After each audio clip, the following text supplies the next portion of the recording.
Welcome back, Guardians, to the Destiny Tracker podcast. I am Jay, and I am joined by my amazing friends. J-Ram, what's up? What's How up, are dude? you? I missed you, buddy. I missed you too, man. I really missed you too. Next we have Joker, my other amazing friend. I really missed What's you going guys. on, ladies and gents? Boys and girls, guardians of all ages, Joker back again, once again. I totally cut Jay off, but No, whatever. you're fine. It's okay. It's okay. It's totally okay. So how are you guys? Are you guys good? Yeah, dude. Enjoying the festival of the lost. This year it should be lost. Hopefully we don't have to change that L to a C. Right? All right. We're gonna take the L. Hey, I haven't noticed anything yet. But then again, I've only played it a little bit, so. Yeah. I was That's what being it's worth. facetious. So far so good, right? So far so good. Yeah, I like it, dude. You get like a free exotic. You get the catalyst for fighting lion, just by doing like the first steps. It's cool, dude. Like, Nice. J-Ram, everything's good with you, man? Yeah, midterms are coming up for work, so getting prepared for that. In terms of Destiny 2, been grinding that. Festival of the Lost so far is pretty fun. I've been doing this Nightmare Forest or whatever it's called. Haunted Forest, that's what it is. Haunted Forest. where you kill the And- nightmares. I see where you. Yeah, exactly where I kill the nightmares. Yeah. Other than that, man, been playing this. I've been playing a lot of COD, so living life. Yes. So we definitely have a lot to talk about tonight. We haven't done the show since the release of Forsaken, so we definitely have to talk about that, get everyone's opinion on that, and just since we are a month into it, I think it's now time for us to give a nice review on it, talk about the raid and stuff like that, talk about Festival of the Lost, but first, before we dive into all the Destiny 2 talk, we're going to be talking about that all night long. What are you guys playing right now? J-Ram, you first. At the moment, right now, I am in the middle of this Haunted Forest thing. I'm going to finish this up. really focus on the podcast. But just in general, Call of Duty released last week, so I've been playing that like nonstop. I'm really enjoying. Nice. Yeah. Same thing for me. I've been playing a lot of D2, and now I'm just playing a ton of COD PO4, even though it's been a few days. But I'm really enjoying that game so far. Blackout is a lot of fun. The multiplayer is smooth. I have not touched zombies, but yeah. And then now I'm waiting for Red Dead 2, so excited for that. Joker, how about you, man? Let's see. I bought Assassin's Creed to review it because I want to kind of go more into reviewing. I find that really enjoyable.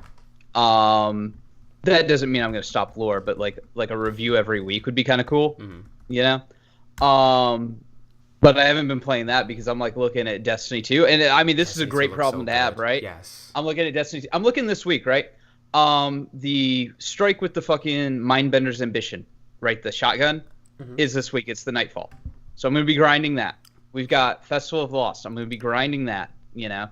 And then we've got the Dreaming City stuff this week, where it's week 3, and I didn't do the dungeon last time. Oh, okay. So I'm going to be running that. Yeah, I wasn't a high enough light level. You know, I was working on that review. That's an hour and a half review, man. I watched it. It was really good. The time had to come from somewhere. So I'm really excited to get into do that for the first time. I'm really excited to just, get Mindbender's Ambition and get really mad. Do we know if because I know they did a patch today. Do we know if they did the Nightfall loot thing where it's like each time you get an increased chance? Or is this going to be like the same every week grind? Like you're like, okay, we're doing this. Grab some drinks, boys. Gambit Crucible. No idea. I don't see it in the patch notes. Okay. I don't see it, which sucks. Then I've been doing the Luna's Howl grind as well. Oh yes. That's a grind. I can tell you that. That's fun. I love it. It is. That hold on one sec. The Luna's Howl, is that Valor or competitive? Competitive. That's competitive. That's calm. Fuck that. I'm out. if it was like On the quick PC, play, like normal stuff, I'm like, all right, I'm in. Yeah. You could get Redrix doing quick play though. I could care less about metrics. Yeah. I like But- game cannons. Oh yeah, same here, dude. I've been using Malfeasance even though I made a video shitting all over it. I just can't put it down because I like the way it looks. It just feels good to use, and I'm like, I can't wait to have a 180 that's actually competent with Luna, So I'm like, hell yeah. Where are you in the quest for Luna? Let's see. I'm like halfway through heroic, so I'm almost or halfway through. I'm not to fabled yet. I'm like the one before fabled, and I'm like halfway through that. And then I've got the I'm on the solar step of the hand cannon kills, or like the energy weapon, whatever kills for solar. But I'm seeing that, and I'm like, they said that if you get to fabled, it doesn't matter after that, right? Like you've locked in the fabled step. Okay. So you don't have to be in fabled after that. Yeah. So I'm like, oh dude, I'm just gonna like hardcore grind for that and then worry about that stuff later. Like I know people are saying do it the other way around, but I'm like, I don't want to get burnt out on like trying to do these quest steps and then play comp after that and like lose my ranking or something. Like, nah, dude, I'd rather go in, hit it hard, then deteriorate my ranking after that, like whatever. I'm trying to take my time with that because comp sometimes cannot be fun for me, especially solo, because I've been there's a couple of game types I absolutely fucking hate. I mean, Clash and Control has been nice to play in comp, but for some reason survival I just cannot win a match. Survival doesn't bother me. It's freaking countdown. I absolutely hate countdown. I absolutely cannot stand that game type. Wow, that energy in his voice. He just cannot stand countdown. I hate it, dude. Are you playing solo or with friends? I'm playing with friends. Friends, yeah. Yeah. I can't relate. We 3-man. We're 3-man running through, so maybe we'll pick you up. Yes. But we're running 3, so we'll get like it's so disheartening because, and I don't mean to like crap on solo players or blueberries or whatever, but you'll be running through. Yes, I do. How many times does this happen to you? You're running and everybody on your team's like 20 kills, 15 kills, and then your blueberry's like 0.03 with like 2 kills, and you're just like, why are you in this playlist? He's trying to grind for that I get it. There's a quest, and you gotta do what you gotta do, right? Okay, but Bungie, I think that quest needs to go if you're gonna have like competitive. Yeah, I think if so. Here's the thought behind that. This is a competitive playlist with some actual high tier loot behind it that you have to win. Okay, so they have this quest that's putting new players into that playlist, even still, especially now.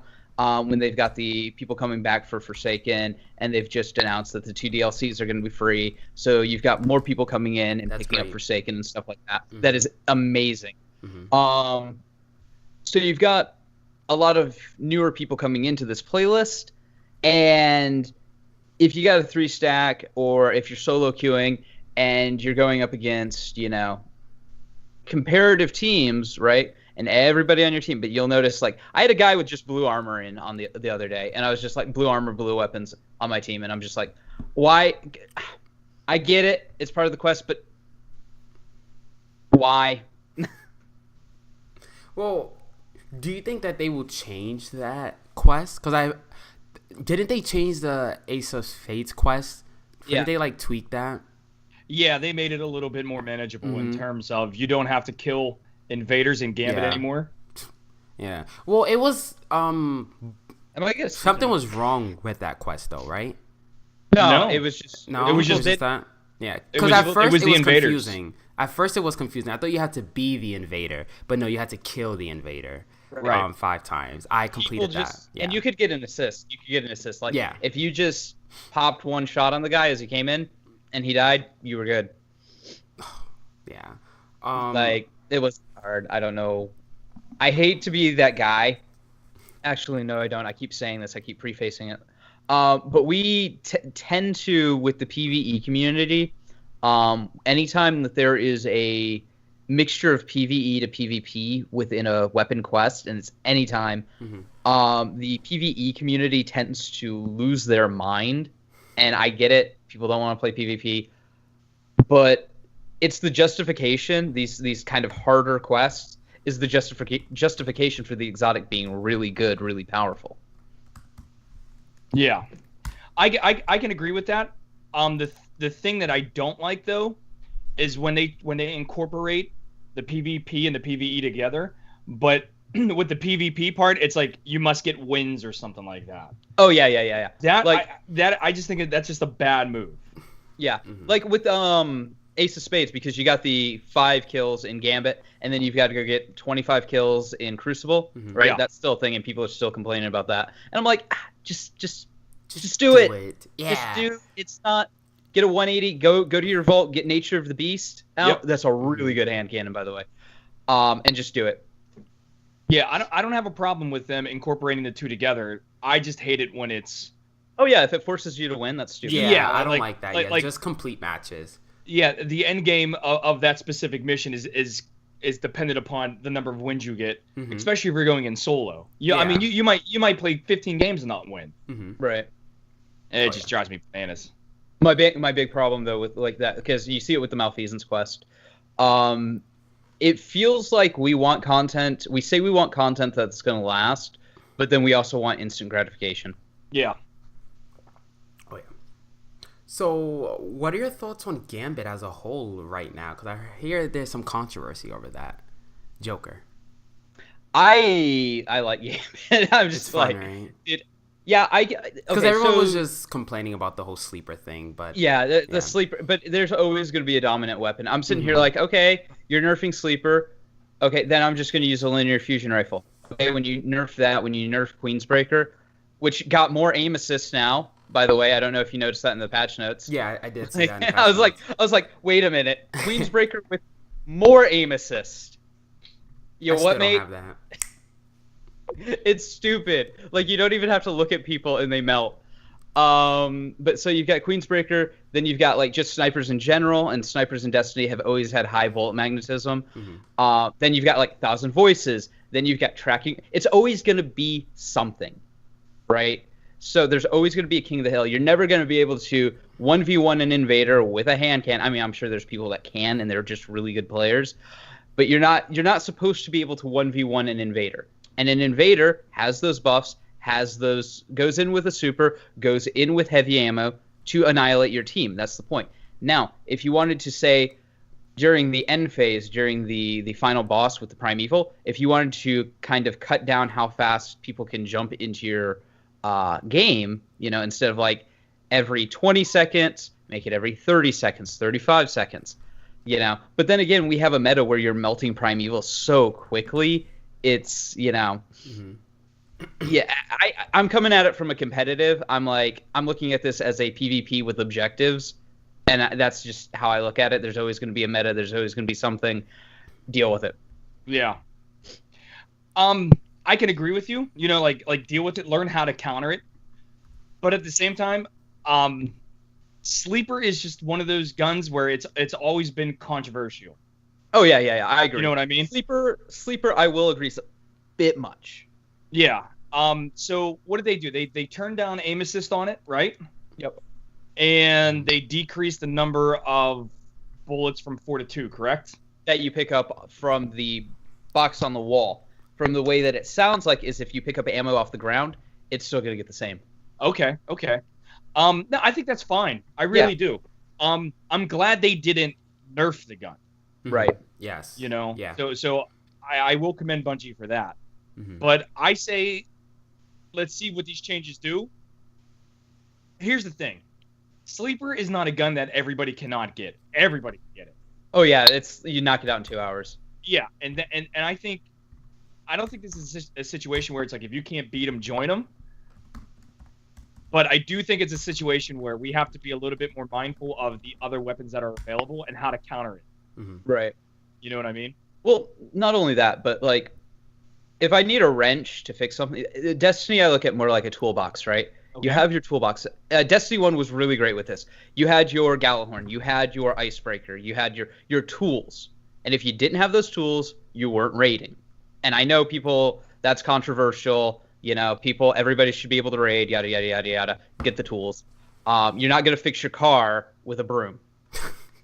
Are you serious? I can't do that? Yeah. No, right? dude, yeah. Like, I mean, but you get the analogy, right? Totally. There are tools, there are exotics for a reason. Mm-hmm. Exotics aren't randomly rolled for a reason. They can balance the game around exotics, and then everything else is just icing on the cake. Yeah. If I get a rocket launcher that's better than, say, Twin-tailed Fox, though I doubt it. I I want don't that. have it either. I don't have it. I want it so bad. It's like Lortex is an anime theme song. It's so awesome. But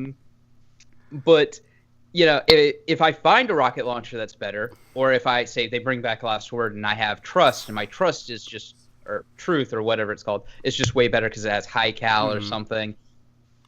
That legendary, having access to that legendary, that randomly rolled legendary, is the icing on the cake to really good baseline exotics. Yeah. Now, just really quickly, did you guys see that Dreadnought bug in the game? Whenever you land on Titan, it shows the Saturn theme loading in from Taken King. No, you guys didn't see I that? didn't see it firsthand, but I saw I just videos saw it, and that is so cool. But Okay, it's what just do a you bug do? in the game. You go to where? You just Titan. land on Titan. Yeah, I don't know if it's random or it happens for everyone. No, from what I was hearing, people were saying is if you have a friend in an adventure on Titan, and you join them, it'll have a chance of popping up. Yeah, I thought that was pretty cool. I'm gonna check it right now. I think that's just. I think just that's a bug. leftover dust. Yeah. Dust from Destiny 1. Yeah, it's just something from Taken King. But that's pretty cool. Yeah, but isn't that the next destination? Yeah. That is something, yes, because we did the reef. So yeah, Saturn's next. I do see Saturn in the background. Yeah, it's just the whole loading thing from Taken King loading on the Dreadnought. But yeah, Saturn is next. Hopefully that's cool. Well, if you Dreadnought. Hey, I'm about to. I don't know if you guys have seen this yet. I was tweeting out about it. But if you go into the Queen's throne world right now, on the table you've got the pyramid ships now. Yep. Oh, really? Like a hologram of the pyramid ships. Yep. Oh man. And we're talking about the Queen knows about the second collapse coming, and I'm like, what? I did see a picture of that. I was like, oh my gosh, I hope. Oh yeah. I mean, we're gonna kick its ass, right? Like whatever it is. Whatever it is. But it's still cool. I'm like, bring it, dude. I'm ready. Is it yeah. Quora? Is it Savathun? It's probably Quora and Savathun. I'm still super hyped to figure out how that relationship works, because you see Quora Do you taken. mind explaining it? You see. Yeah. So the TLDR in the lore is Savathun tricked Crota into opening a hole in Oryx's throne world, which let the Vex in. Okay. After a long, grueling war with the Vex, Oryx had taken a bunch of Vex, and he had taken this mind that was created to try to simulate Oryx, but it couldn't do it. It could only simulate Oryx before the worm, before the wings, before the power. And that's actually really good lore card if you go back and read that, because he talks to his younger self. And it's stupid cool. So Oryx takes Quora and he gifts it as a present to Savathun, kind of in that I know what you fucking did kind of way. Yeah. I love their relationship. It's awesome. I know you did this, and so he gifts it to her, and then she kind of later on pieces out into a black hole, and we never see her in the lore again. And now we're seeing this kind of dreaming city. We have Dulankara, who is Savathun's daughter, so she's like the Crota of the dreaming city. So she's in there, and Quora has locked the dreaming city in a time loop where every 3 weeks it resets. And then, so what I'm guessing is we go and we kill everything, and if the Hive's plan doesn't work out, they manually reset it. So they're trying to find a victory condition. Okay. Kind of like the Vex are, actually. But we keep, because we're paracausal, we keep getting in the way of that. Where everybody, if you look at Petra, if you talk to her and stuff, she's like, we tried to go do this, but we were forced to split up and do this, even though we knew we didn't want to. Okay. Because they can't escape what's supposed to happen. Right. Okay. So you have all this really cool stuff going on. So I'm like, but Quora has his own Taken. So but there's Taken of Savathun, there's Taken of Ziva Arath. We know that Savathun kind of made a deal with Riven to get the power to take, but where'd Ziva get it? You know? So it's there's a lot of really cool stuff here. So, and as far as I can tell, there's not anything that talks about Ziva taken are just showing up. Mm-hmm. So Randomly. those pyramid ships could be Ziva even. Mm-hmm. You know, we don't know. They could be cores, they could be Savathuns, they could be Ziva. Apparently, Savathun is in our system now, though, and has been for some time. Please do not be a strike boss. J-Ram, we get Pen Umbra and we kill Savathun in a strike. Oh, please no. Has to be a raid. Has to be a raid. So let's talk about the raid a bit. Oh God, I know it's been weeks. I just thought of it. Oh. What if Savathun is on the Leviathan? That'd be cool. That would be cool. Oh, yeah. Because that's the whole thing. Leviathan's gonna have its own raid layer. Yeah. Well, and you mean DLC kind of small? Well, that's the Penumbra. Yeah. The Leviathan is gonna have a raid layer or something like that. Yeah. It's gonna be like this whole thing of secrets, and that's supposed to lead us into the next DLC. Yeah, that's gonna lead us into the next DLC. Mm-hmm. So. Now, speaking of raid, I know it's been a few weeks. What are your thoughts on the raid as a whole, J-Ram? Oh, I love it. It's fantastic. Oh yeah. It's what a raid should be. Honestly, it's what a raid should be. That now, if you want to, we can break this down into. Let's break it down. Okay, break it down into specific encounters. Okay.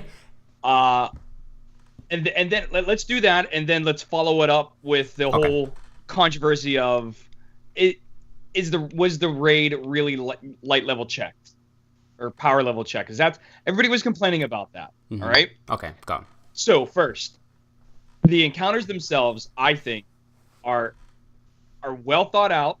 They do not require you to be overly leveled.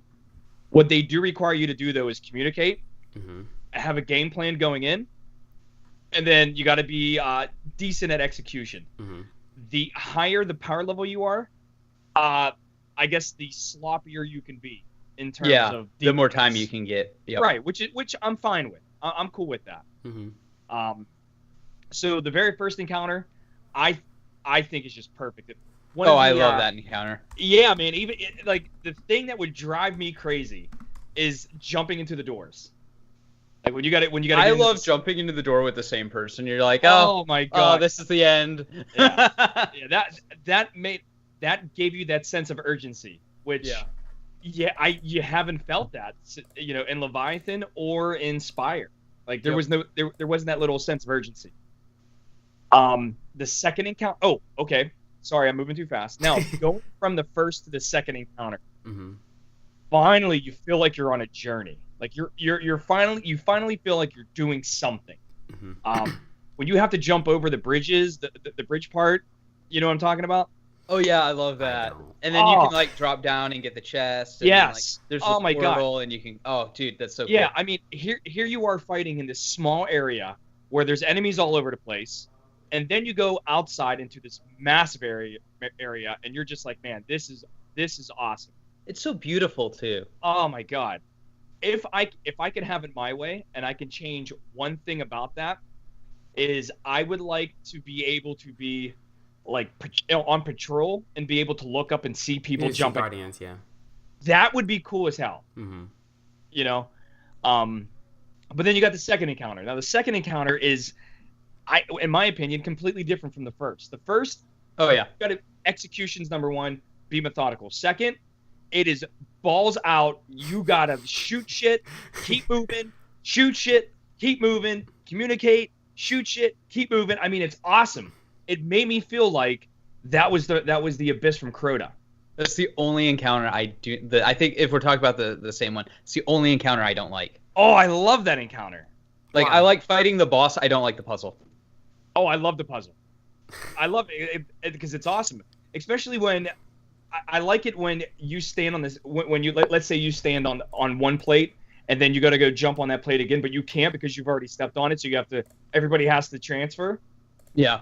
I love shit where it's like you got to think on your toes. Love that. Oh, I agree. And if I was playing with a full team of 6, that's probably. But I've done a couple of LFG runs of it, and that's always been where it gets like screeching halt. You know what? That's when, honestly, man, when hopefully somebody in that fire team takes control, takes the lead. Right. The problem with that is sometimes you may have that one person that wants to take the lead, but they're just a dick about it. Yeah. And that's what ruins the raid experience for most people. Mm-hmm. Yep. It's just a situation like that. And that's the risk you take. I mean, you gotta take the good with the bad. Oh, yeah. I tend to think, given my experience with LFGing, because I've done that a lot, that encounter or that experience is less than the experience that somebody takes the lead and says, okay, here's what we're gonna do. You know, here's how we're gonna maneuver around this encounter here. Yeah. And people just they start gelling, they start connecting. Yep. No, dude. What I've noticed, at least in my experience of trying to do that, is you either have like everybody knows what's going on and it's good, okay, or you have like you fail like once or twice because that's what's going to happen when you're playing with people you've never played with before, and people start getting impatient and like suggestions start flying, and none of them are good. Yeah. It's like you have a great cohesive way of doing it, and then people just start losing their shit. Yep. Well, that's where you got to have a strong leader. Yep. Yeah. A leader is somebody who listens and who can delegate and doesn't have to be up in the front doing everything. It's, looking at what people can offer and exploiting the positivity and trying to minimize the negativity. And boots them if they need to be booted. And you boot them. You boot them. Hey, dude, I'm not above it, dude. I'm with you on that. Not everyone is going to work well together. No. You got to find a solution. But every other encounter, I absolutely love. The third encounter, which is Murgoth Golgoroth Jr. Yeah. Love that encounter. What I don't like is how people are doing the Ikelos shotgun and just melting him. I think it's fun to do that every once in a while, but I'd rather sit back when we're ready to do damage and just shoot him and try to kill him that way. I don't like doing cheeses that much. It takes away from the experience. We're gonna get to Riven, and we're gonna disagree, aren't we? Probably, because I refuse to do that Riven cheese. I don't think think it's is. Would I do it at least once, Joker? Yes, I would do it at least once. But this probably goes back to the power checking thing that we were talking about. Is it really that? It's not that difficult, and the whole. We'll get to Riven when we get there. Yeah, we'll get there. But to the Golgoroth or not Golgoroth thing, the Murgoth thing. I mean, if you want to do it that way, that's fine. Yeah, you could still do it the legit way, and it take just as much time. I think we do need to kind of because cheese, I don't think it's the right way to say it. It's not an exploit. It's not cheese. Yeah, you're right. It's the most efficient way to do it, but like, is it the funnest way to do it? Is it how the encounter was supposed to be done? And this goes back to some weapons power spiking probably way above what they should. Yeah. I talked about this in my Malfeasance video. Like, why would I use Malfeasance? Even though Malfeasance is probably the single most damaging hand cannon in the primary slot in the game, or just the single most damaging primary in the game. But the only time you're going to get to use that is against big bosses. Right. Okay. But if you're going to use something against a big boss, you're going to be using the EP shotgun. You're going to be using Sleeper. You're going to be using Whisper. You're going to be using basically anything that's meant to fight those things, right? So when you have these huge power spikes like the EP shotgun or like Whisper, it starts to make these encounters less challenging, more trivial. Yeah, and then you can start stacking buffs, and the buffs are probably the worst part. Is you got the melting point with the rift, with the fucking barricade, with the it just stacks, and then you shoot through the shield while you're doing it. Like, it's great that we can do that. I love it, right? I'm the kind of guy that like looks for the most optimal way to do something. Yeah. But I think people should, instead of learning the fastest way to do the raid, they should learn how to do the raid and then understand why this is the fastest. And people are just being thrown into the fastest way to do it. Yeah, well, that's one of the problems with LFGs. Is that's what a lot of them will say. Listen, this is the way we're going to do it. We're going to cheese it because it's the quickest way to get past this part of the raid. Yeah. So let's just do it. And they're instead of taking the time. Experience. Yeah, and now that I think about it more, you're correct. Cheese is not the right word to use it in that scenario, because is there any difference between standing far back and using Whisper as opposed to standing really close and using Ikelos? No. There isn't a difference. No. There isn't. I would rather stand back. That's personal. No. I feel you. Again, like I was saying, I think that there are some power spikes in the game that trivialize things. Yeah. And that's all I was saying. Because I think you have a great point about that. And what my point is more so the power spikes that we have. And how's Bungie going to address that in the future? Or are they going to address that? Should they address that? Yeah. Yeah. All right. So what's the next encounter? The lock mechanism. Boy, is that fun. What's that? I love the locks. Don't worry about it, Jay. You'll know when you get there. I love the lock. Just know you and 5 other Guardians are going to be unlocking a lock. Screaming. Yeah, it's the vault. Oh, okay, okay. The vault. Okay. That is that there's another encounter where it's like you got to keep moving. You got to communicate. It's really, I mean, if you think about the way they set this up, it was, execution methodical, balls to the wall. Execution methodical, balls to the wall again. Well, I like how this encounter.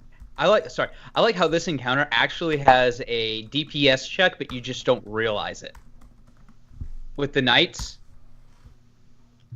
See, here's my thing, man. If we're gonna talk about the DPS check, not to this isn't Golgoroth. Not to brush the shoulders off. Yeah. Okay. But we went into the raid, during the world's first. We got in there and we finished 32nd overall.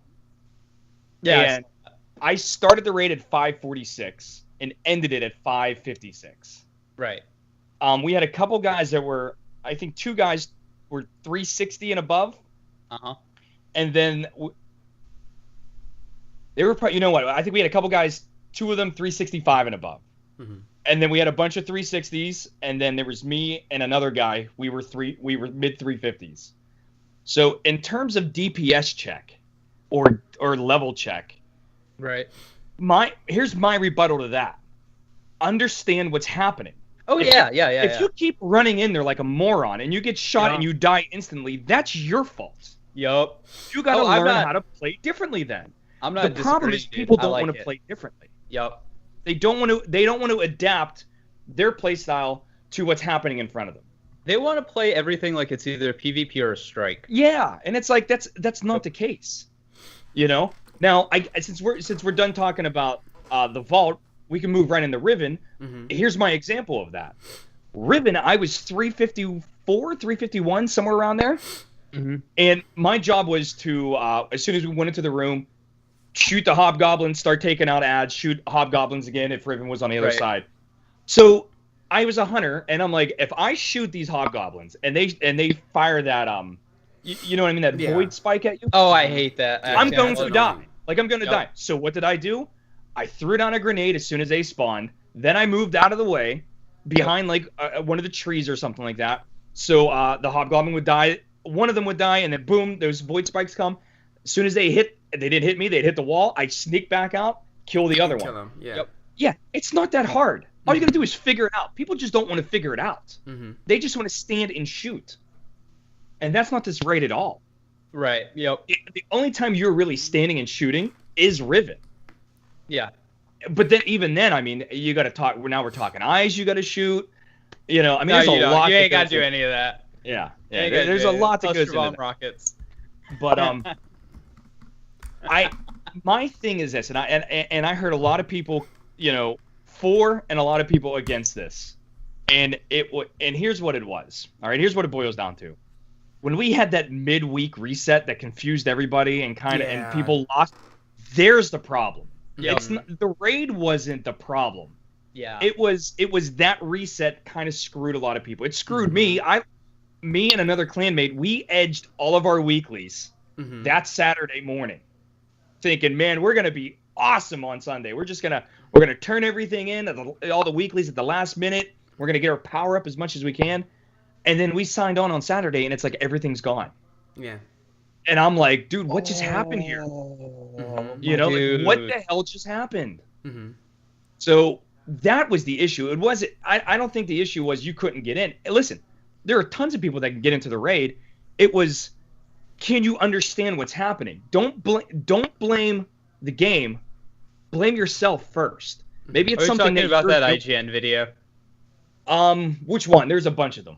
Okay, so you had Fran.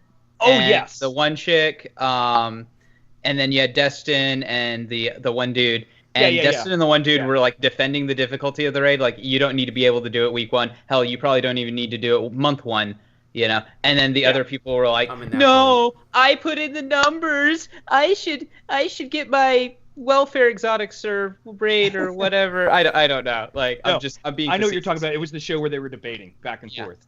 And I could see both sides. Personally, if I were to lean one side, it would definitely be with Destin and what's his name? Sean, like Chomp Chomp, he always says. Yeah. Super smart guy. Love that guy, and I love his outlook. And he's right. It's a lot of the time, I think his name's Sean. It's anyways, content though. Like, yeah, he's kind of right. Do you deserve to get everything week 1? No, you don't. Yep. You know, people were complaining about the time investment. Oh, I didn't have enough time. Man, I got a full-time job. I do a lot of things outside of class, other than just. Oh yeah, teach. dude, you got class planning and stuff dude, too. I managed my time well. That's what it boils down to, you know. And I am old school when it comes to this. You know, you are special to your family and your loved ones. That's it. As soon as you walk out the door, you are just an average person. That's what it boils down to. All right. No, dude. So I think you and I both agree on that. And the Fran, his argument, or him and the other side's argument, was like, I bought the game, I put the work in, you know, I just couldn't do it because RNG, and I'm like, well, now we're back to square one, where we were with Destiny 2, right, where everything was super easy to get, super simple to do. Yeah, we didn't like that. Yeah, nobody. I think one of them had to go on like a work like a work trip. No one, you know, hey, that's life. You're an adult now. That's what you got to do. Yep. You know what I mean? Just because you pay your money doesn't mean you get to ride all the rides. I'm sorry. Like it just does. I work at a university. I work at a university. Just because you pay tuition doesn't guarantee you a degree. You have to meet the minimum expectations that are set not by me, but by a governing body that really looks at everything involved. And here's the thing: just because you pay tuition doesn't guarantee you a degree. Well, and here's the other thing. This goes back to what I was talking about. The Destiny community's kind of, we want content to last. Oh yeah, but I want it now mentality, the instant gratification mentality. Yeah, I could see that. Where it's like, okay, I'm not high enough level for this. Okay, let's see if I get there next week or the week after. It's still going to be there and it's still going to be relevant until, you know, December. And even then it's still going to be relevant. Yeah. The experience is still relevant. Now, if you're talking about going in blind and like having that experience. Yeah, but whose fault is that? Whose fault? Yeah, exactly. Nobody's making you watch anything. No one's forcing you to hit play on YouTube. No one's forcing you to go to Joker's channel or to go to Mason Sean's channel or go to Rick Caucus's channel. No one's forcing anybody to do that. But you. If you want to go in blind, it's easy. Don't look at that stuff. Yep. I'm going in blind because I have no idea how to do any part of this raid. So I'm just sitting back listening. You were going to love it, I'm telling you. That's why we were purposely vague as well, because you haven't done it. I haven't done it. Yeah. Okay, we didn't explain to you how to do the encounters or anything like that. But you're going to love it, dude. You were really, really going to enjoy it. When the two gentlemen, I forget their names, when they said it's kind of like Volta Glass and King's Fall like had a baby. Yeah. From what I've seen of it, I can see that. In a better description. Yeah. Absolutely. I still think Wrath of the Machine is probably a better raid. Ooh.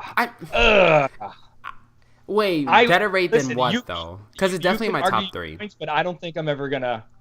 Yeah. Well, here's the thing. Even, like... It's an amazing raid. Yes, I will give you that.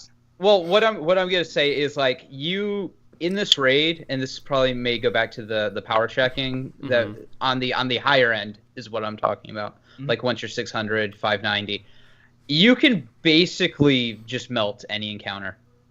In Wrath or the Last Wish? No, in Last Wish. Last Wish. Like you don't have to do Riven's encounter. Yeah, but that's explain that statement right there, because I want to hear what you say. Okay, are you talking about the cluster bombs? Yeah, I'm talking about cluster bombs. But once again, I'm with you. I can understand. I agree. I like it. That's not the way. That's not the way it was designed. People found an exploit. It's not a cheese. I think it's more of an exploit. It's not like they're pulling the Ethernet cord out or. Yeah, this ain't Crota. You know what I mean? But so. On the same time, I like that you can do that. Like if you're high enough level, you've jumped through the hoops, you've done it, you just go Absolutely. And go. I like that I am a god. But I'm pretty sure that I speak on behalf of my clan, and when I say this, we would not do that. Oh yeah, no, I could understand that. You know what I mean? Like we're all confident in our ability, and we can dictate what's going to happen, and we can adapt to the situation if somebody dies or something like that, where we wouldn't have to do that. I'm the guy who went into Dragon Age Origins and found out that I could get to max level before leaving the first area, and like did it by turning in the same blood over and over and over and exiting the menu. So like, yeah, I'm the guy who likes that stuff. Yeah, and honestly, Joker, there's nothing wrong with that. Right. I think the problem becomes when people point a finger and say, "No, that you're doing it wrong," and it's kind of like, well, I'm going to play the game the way that I. Yeah, or like this is the only way to do it. This is how we're doing it. It doesn't matter that this is how you're supposed to do it or how you're not. No, dude, if you and your clan want to go in and do it the whole like the actual way it was created to be done, dude, more power to you. If you just got like an hour and you're like running up your time and like you're like let's just nuke Riven. Yeah. You know. I think we would try it, because I know we've tried every other exploit or cheese, but when it comes down to just put it this way, we would try it once or twice, and if it didn't work, all of us would be like, why aren't we just doing this the real way? Because we could do it that way. Yeah, like we're all confident. Oh yeah, dude, like pushing Atheon off, like that's a moment in the community. That's one thing I never did. Never pushed Atheon. That was fun. Yeah, I wish I could.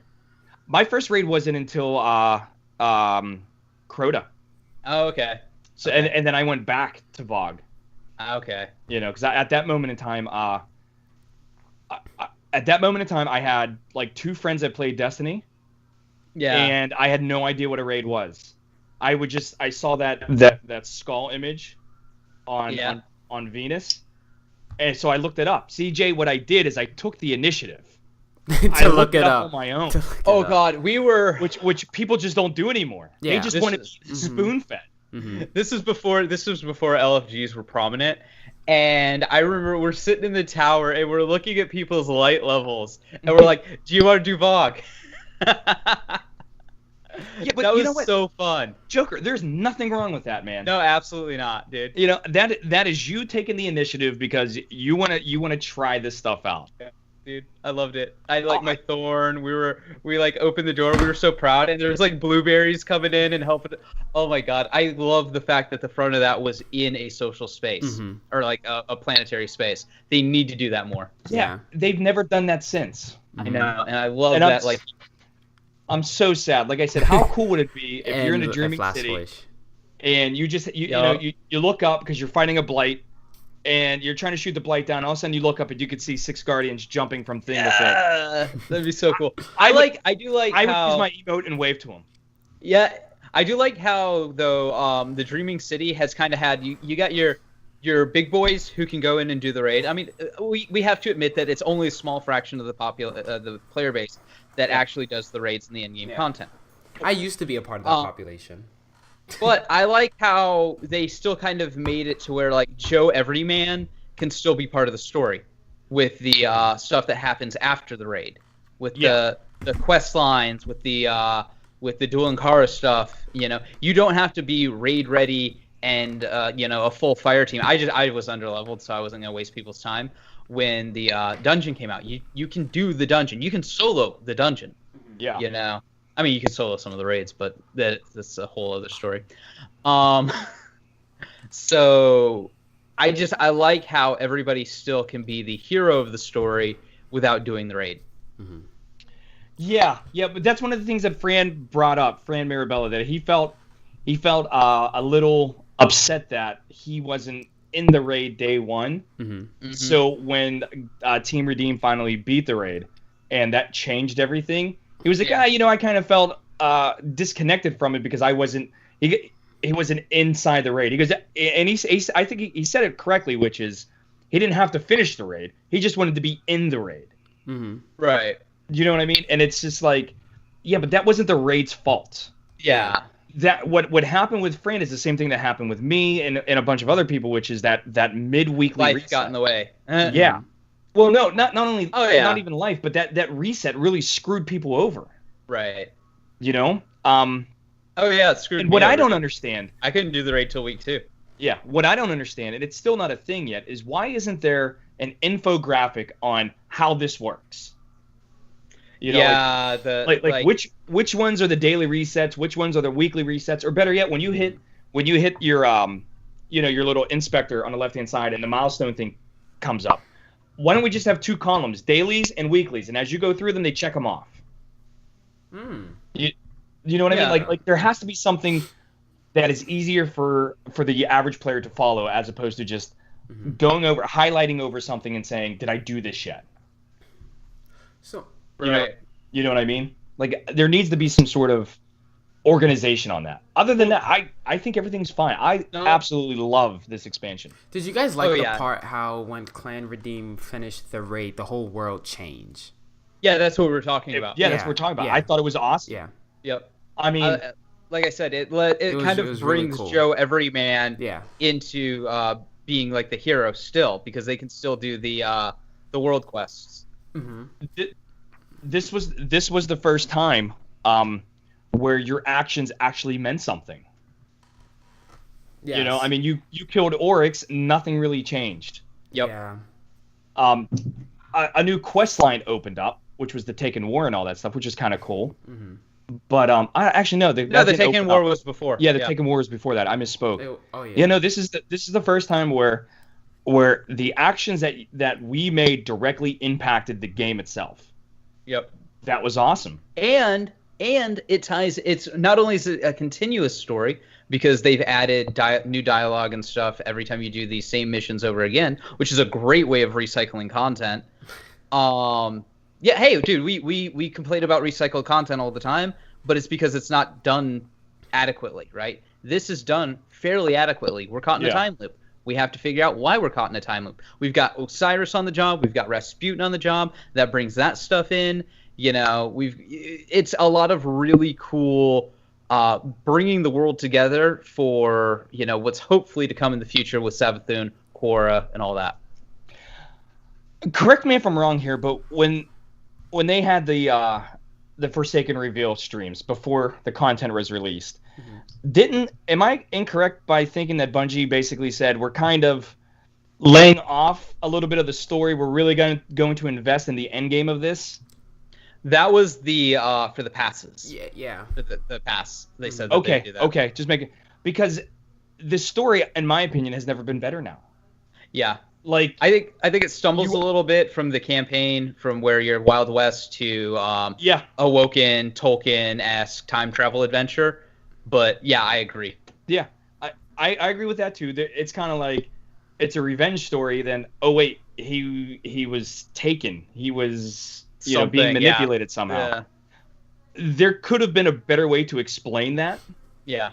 But I think we're nitpicking things. Like if you take a little step back bit and look over it as a whole, it was it's a great expansion. It's fantastic. Yeah. It's a great expansion. So I might just be working on a thing of how they could have done it better as a video.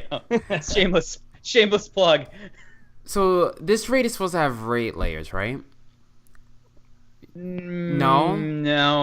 This raid is not going to have raid layers? So, okay. Speculation, air quote. Huge freaking air quotes here, okay? According to, I believe it's Anna9, who has been right, the next raid layer is going to take place on the EDZ.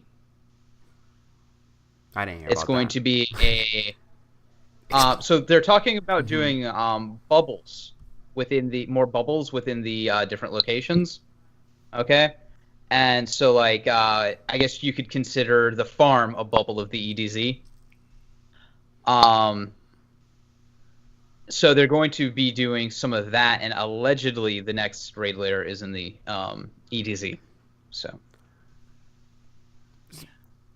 I don't care where it is. Just give me another. Yeah, give me something that's comparable to what we have, and I'm a happy camper. And honestly, I think I would like more dungeons as well, like because I've watched some of the stuff on the first one. Yeah.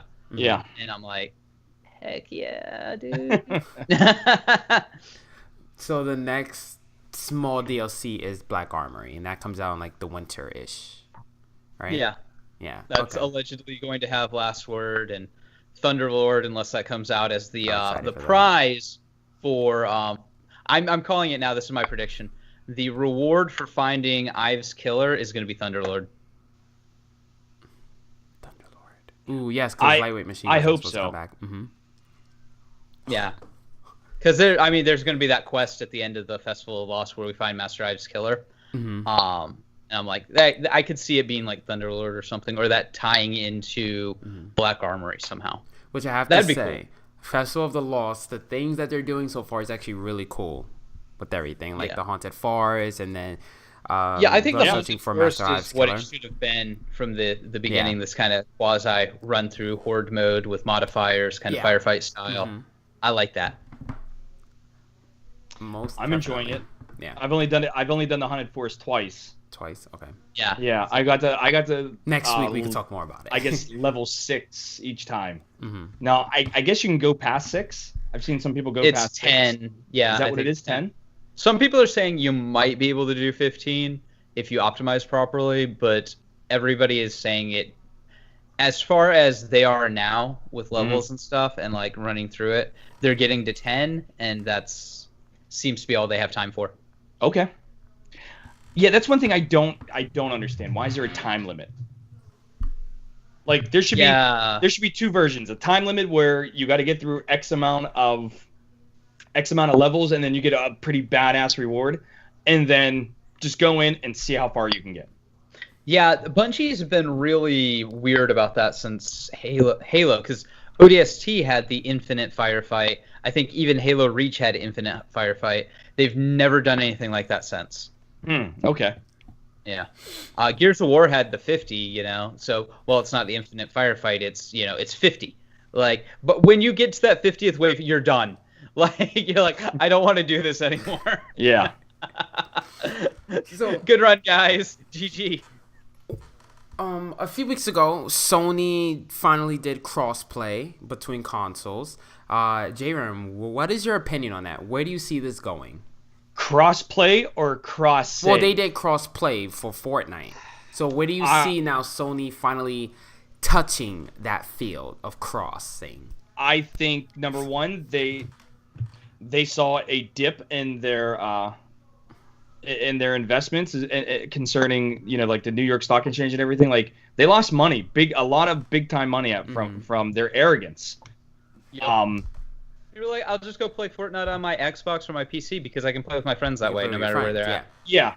Or Switch, Would a game like Destiny benefit from cross-play?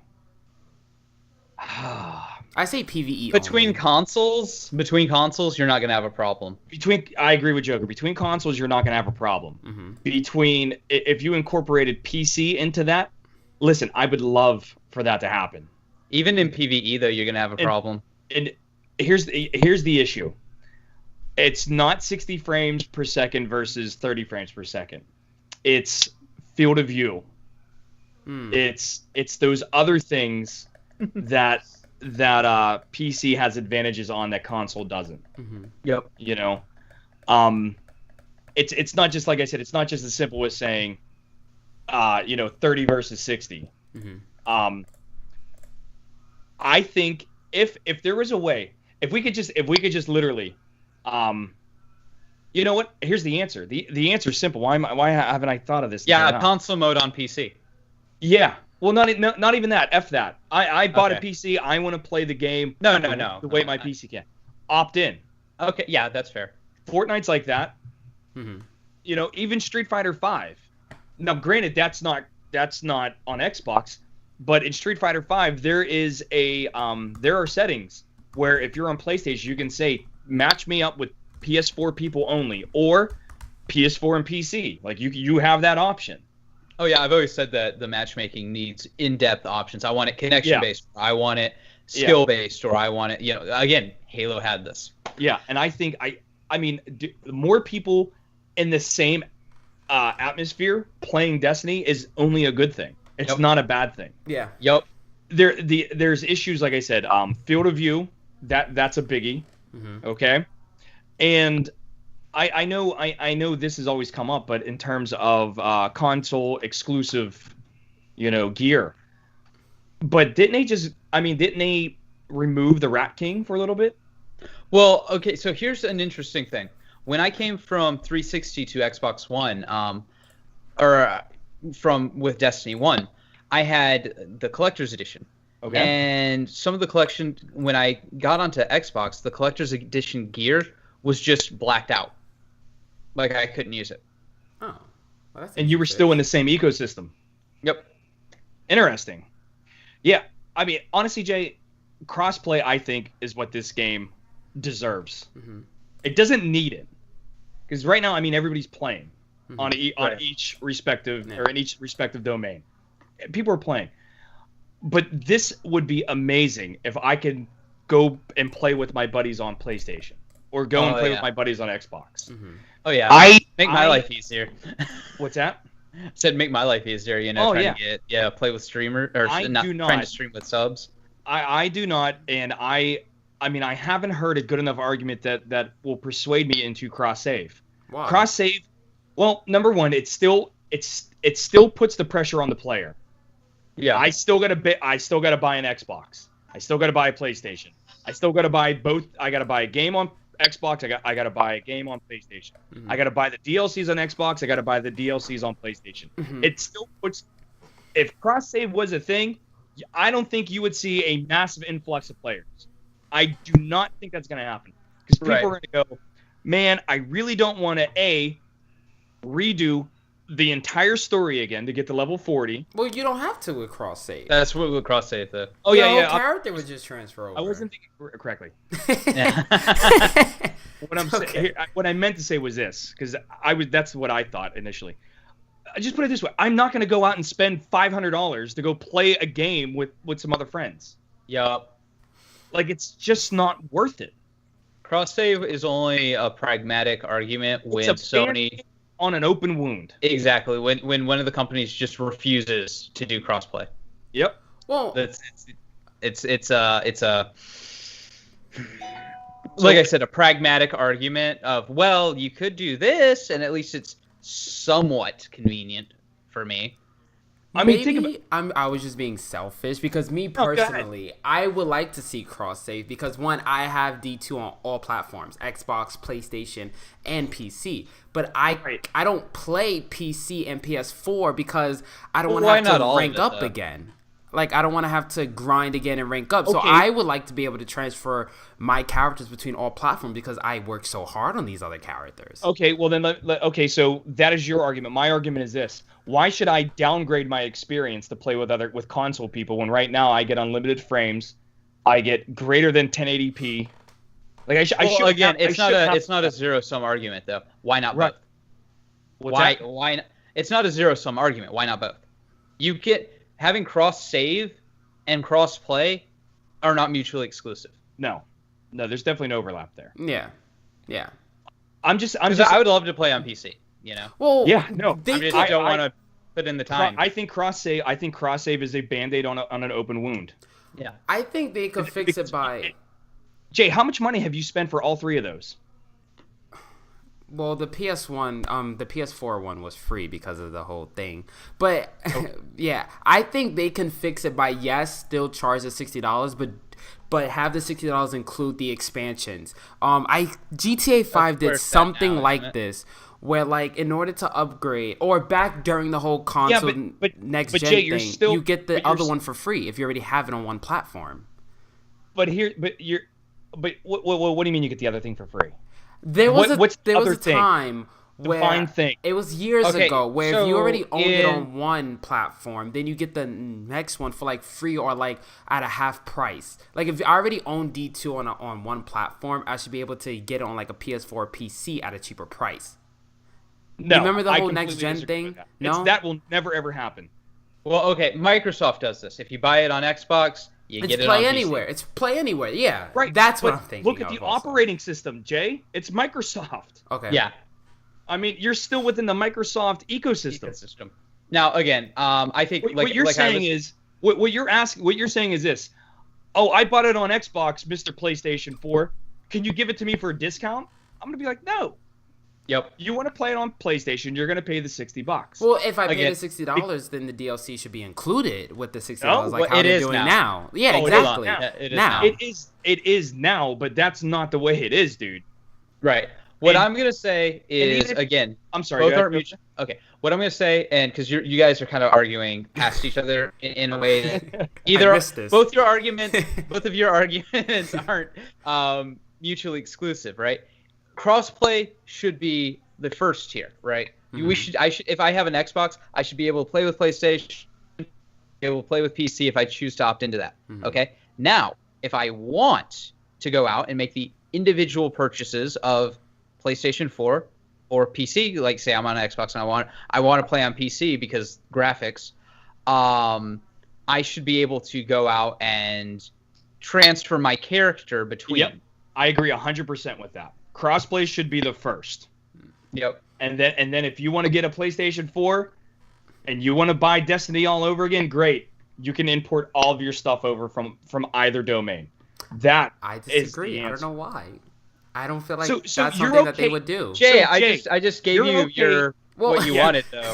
I know, with but crossplay there too. I just want to make sure we're on the same page here. Yeah. You're fine with owning an Xbox and paying $100 for Destiny 2, which is the base game and Forsaken.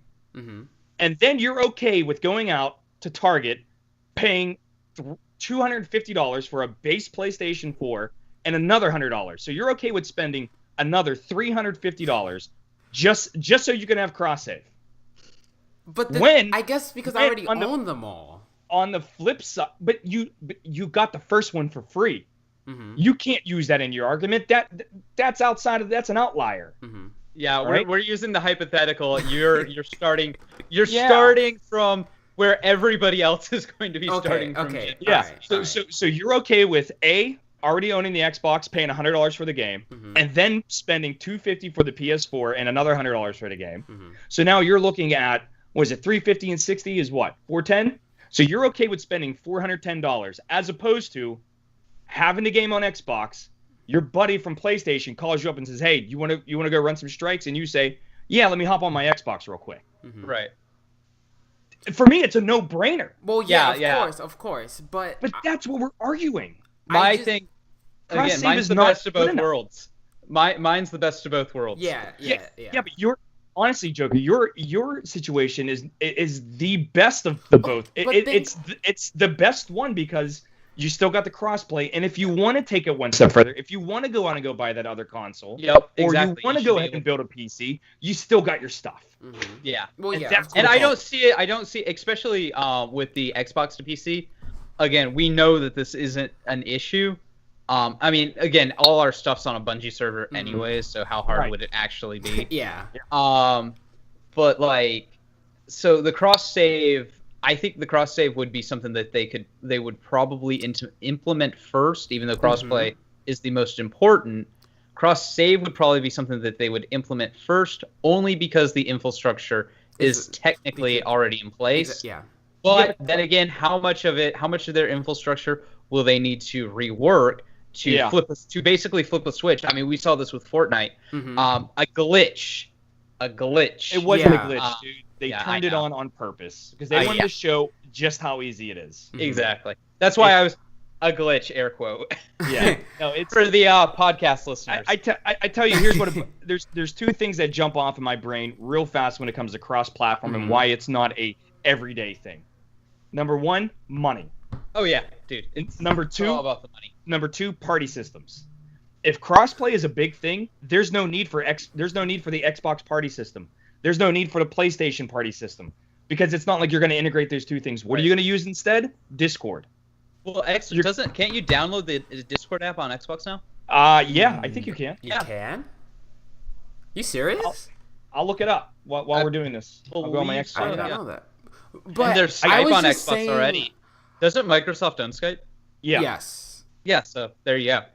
I was just saying... Oh, I'm sorry. No, go ahead, Jay. Go ahead. I'm sorry. I interrupted. I was just saying I think cross-save would come first, and I'm just thinking about it as like, what if I already play on Xbox, but then I want to build a nice, sweet PC? I want to be able to take my characters from Xbox to PC. Well, yeah, or, but for you example... still have to buy the game over again. Yeah, of course. My thing, Jay, is you don't have to buy it the game over again. Yeah. You got the option now. Exactly. See, here's the thing. If I'm selling something, you're my favorite customer because you just shell money out like it goes free. You really do. And also, dude, and I love you to death, but here's what it boils down to: is here's another thing that I think about. If cross save is the thing and cross platform isn't, there's no reason why these two oligopoly companies, Xbox and PlayStation, there's no reason why they really have to push the technology forward at all. Right. Because there's no competition. If you make it cross-platform where I can play with anybody I want, now I'm going to sit back and make the decision, what system do I really want? Which one is going to give me the better experience?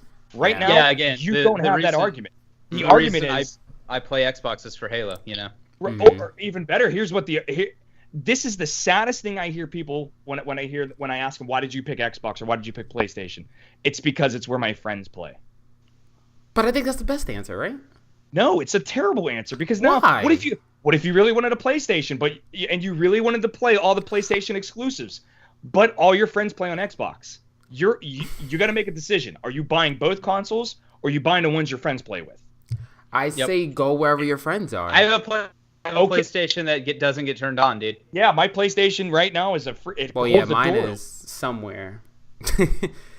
It holds the door open. What I'm saying, Jay, is if it's cross-platform, you don't have to make the decision where do my friends play. That's true. I can buy either one because I'm still going to be able to play with my friends. Cross-save it's a bullshit Band-Aid on an open wound that needs stitches. It needs a real fix. Yep. In my opinion, cross-platform I respect your opinion. Yeah, of course. Yeah. I respect yours also. It's just wrong. Well, companies like customers like me. That was low-hanging fruit for me. Look behind you, J-Ram. This is hilarious. I don't know. What's that? Other way. Other way. There we go. What am I looking at? Look at your wife. Oh. Soft. She's been waving that behind you for like 5 minutes, dude. It's been fucking hilarious. Professional here. Trying to be professional. I agree. That's just me. I'd like to be able to turn on my Xbox and see you on PlayStation. Be like, yo, Jay, let's run some shit together, and not have to worry about. Yeah.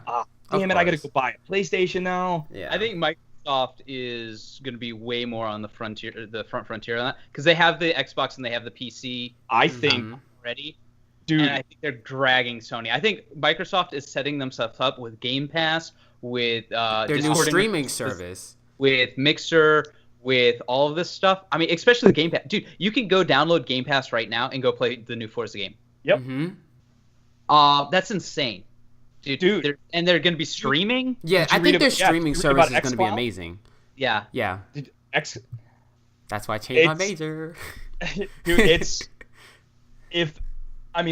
look at what they're doing now. They've completely changed their outlook on what gaming is. Yeah. Yep. One of the things I've noticed is when they talk about gaming, they always say we want to put the player in the center of the focus. Whereas PlayStation always says we create a system where it's the best place to play. Yeah. But they never talk about the player themselves. And as you can see with their track record, they always care about the system and the PSN and how that's doing, not about the player's opinion. Yeah. So Xbox, they've changed their tune. They realized when Xbox One came out, and they really I think they've been majorly screwed up. Skill Up had that analogy about the huge ship and yada yada yada. Yeah. I think we're seeing that. Yeah, I think we're seeing that way more in slow motion over the course of years because technology takes time to develop. With Microsoft, ever since Phil Spencer took over, they've been in a much better direction. Yeah. Oh, absolutely. And you see that. You see them 100% open the cross-platform. Yep. You see them the xCloud. You see them hopefully letting these companies that they've purchased in terms of they're buying studios, companies left and right. They are buying developers. Let those companies do their work. All right. Xbox has been known sometimes to buy a company and that goes to shit. Okay. Just let them do their work. All right. But what I'm saying is Xbox right now, they are making moves for the future, not for today. Yeah. They lost this battle. And they said things have to change. Yeah. And changes that they're making, I'm excited for. Especially with the cross-platform, because that in and of itself is going to sit there and they're going to say, if there's cross-platform and, customer A can play, Fortnite on any system they want, but we want them to play it on Xbox, we have to make the Xbox the best that it can be. That's the other thing. That's the other thing is they're not looking in terms of console generations anymore because they're going to try to make everything still stay universal. They're just going to be like, here's a new box and everything still is back compatible. You're still on the same Xbox Live. You're still using your same controllers. I got a buddy. No, that's all right. I got a buddy about a year ago. He said something that I didn't really think about twice until now. And he goes, in 5 years, I wouldn't be surprised if Xbox itself was nothing more than an application. Yep. And the actual physical console is something that it's just a box that you play with, but it has the Xbox app on it. And that app will actually allow you to play your game anywhere you want, anytime you want. Yep. And he said that a long time ago, and I'm like, yeah, whatever. Let's talk about some other bullshit. And now here we are. Now here we are, and I'm like, son of a bitch. The big test is going to be, will Halo Infinite be on PC? I don't know. That'll be the big test. I got a buddy. It is. I got another friend today. He was just talking about the Google Chrome. He was playing Assassin's Creed on it, and he couldn't believe, number one, how fast it was. I mean, there was no lag whatsoever. And then number two, he was talking about how good it looked inside the browser. Yep. And it's like, it makes me think like, dude, I can take my iPhone, hook up my either controller, Bluetooth, and I can be in my office fighting Riven on my iPhone in between classes. I mean, that's... I feel like that's going to happen now, especially how powerful these phones are going to become. I don't know if you guys watched the Xbox conference. It's not Bethesda the phone. Was there. It's not the phone that is doing the internet connection. It's the internet. It's the way that they explained the xCloud was picture a server with all these blades, and within the blades themselves, there's like 3 or 4 Xbox Ones inside of that. So the server is doing all the crunching the numbers and all the graphical effects and everything. It's just outputting what it is. It's basically what Sony was doing with the Vita. It's basically what Sony was doing with the Vita, where you could play anywhere with the Vita. Yeah. If you had your if you had your PlayStation on. Yeah. Now it's just using the Azure cloud, which is in 154 countries, and they're badass. Microsoft has been planning this for 20 years. Yeah. Yeah, dude. Oh, and then we're gonna have Deus Ex. We're gonna have Skynet. The machines are going to take over. Yep. we're all going to be plugged We know where this is going. We've seen it before. I'm ready. Listening to Guns N' Roses and giving people the finger. But yeah, we have a bright future ahead of us with gaming. In terms of gaming. And PlayStation is supposedly working on a PS5. That's going to be interesting. Yeah, I think they should go the way of streaming, but I'm not really a PlayStation fan, so I could care less where they go. I don't think they should focus on graphics anymore. Well, of course, you always want to focus on graphics, but I think way of streaming, that's the future. What I want Xbox to do is I want them to come out with a modular console that's basically a PC. Yes. And you know how the Xbox hard drive is? Yes. You know how the Xbox hard drive is, where you like literally you open a slot and you pull it out and then you like put a new one in, or at least on the 360 it was like that. PlayStation's like that too. Yeah, I literally I want like a thing of box where I literally just pull a tab open, pull an old one out, put a new one in, like an upgraded version, and then like close the tab. And that's how Xbox upgrades. And you can upgrade your graphics card like that. You can upgrade your processors like that, your memory. I want a one and done box with like a motherboard that's like it's actually a computer, but it's a computer for idiots. Yes, yeah, Xbox. I think that's one of the reasons why people shy away from PC gaming is because they're afraid to crack open their case. Yep. Mm-hmm. And then they go, well, if I'm not going to crack open this case and upgrade the components, then I'm afraid to buy this because I know within 5 years it's going to be obsolete anyways. At least that's what they think. So they say, well, you know what? I'll just go the safe route. I'll just buy an all-in-one machine, which is the Xbox or the PlayStation. But Joker, you are absolutely correct. If they can figure out a way where it's literally you just pull something out, you turn the power off, pull it out, put the new one in, ship the old one back, it's done. It's done. I mean, that would be awesome. Yep. Though the problem you run into that is like graphic cards need room to breathe and stuff like that. Piss on that. Hey, I got a question for you guys. Is this a Destiny podcast or is this a Xbox? This is for Xbox podcast. For Xbox. Okay, yeah, we're the Xbox affiliated Tractor Network. Okay, now we're thank you, Spencer, for inviting us out to E3. Right? Awesome. I'm just gonna throw this out there, and this goes for anybody listening or anybody watching on the YouTubes or Twitch. Mm-hmm. There is an interview with Jeff Gertzman from a Giant Bombcast with Phil Spencer during E3 this year.